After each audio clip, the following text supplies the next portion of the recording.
Hello everyone.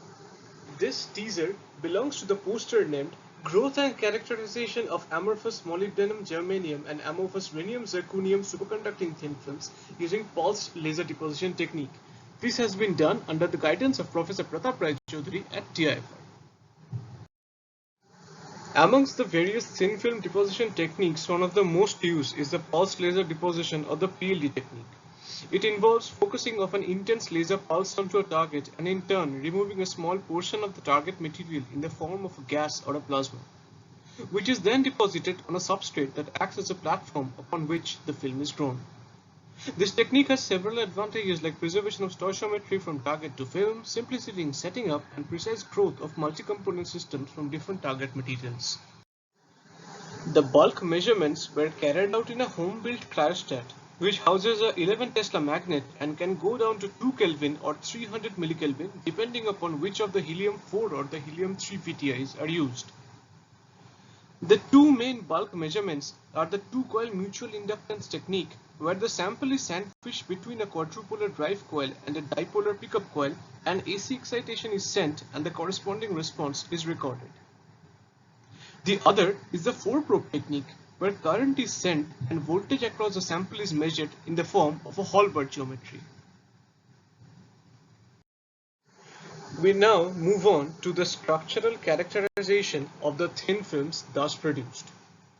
Scanning electron micrographs or ACM revealed a featureless surface with low density of particulates, while the EDX performed gave the ratio of a-MoGe and a-ReZr in the films, which were correspondingly 3:1 and 6:1.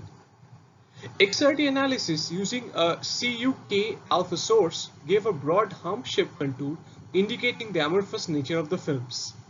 Further analysis using transmission electron microscopy or TEM showed concentric circular rings in the diffraction pattern, which confirms the amorphous nature of the film.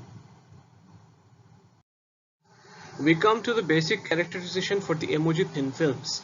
In the first two plots, you will see the variation of the sheet resistance and transition temperature with thickness as a parameter, and in the next two plots, you will see the variation of the upper critical field and the magnetic penetration depth.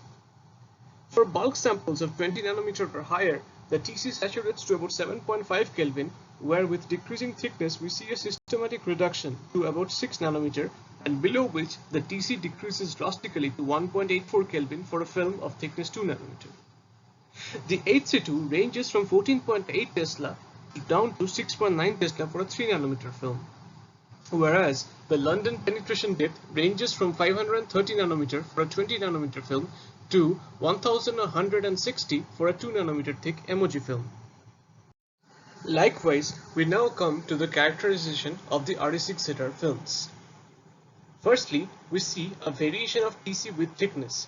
It remains constant to about a value of 5.86 Kelvin for thicknesses from 120 down to 40 nanometer, which is in the bulk region, whereby there is a decrease downwards with the decreasing thickness. Down to 8 nanometer, the decrease in TC is gradual, but for thicknesses less than 8 nanometer, there is a sharp decrease with the 3 nanometer film having a TC of 2.3 Kelvin.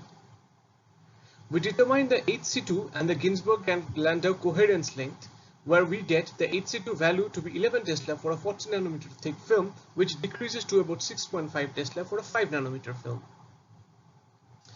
Here, unlike in the case of a-MoGe, we don't see an appreciable change in the London penetration depth. The London penetration depth of the film ranges from about 800 nanometer for the 40 nanometer film down to about 1000 nanometer for a 5 nanometer thick a-ReZr film. Alright, if you have made it this far, I thank you heartily for your kind patience to hear me ramble on and on. Finally, I would like to end by saying to be please present from 8th December to 11th December 2021 in the QMAT session, where I will be presenting this poster. Thank you.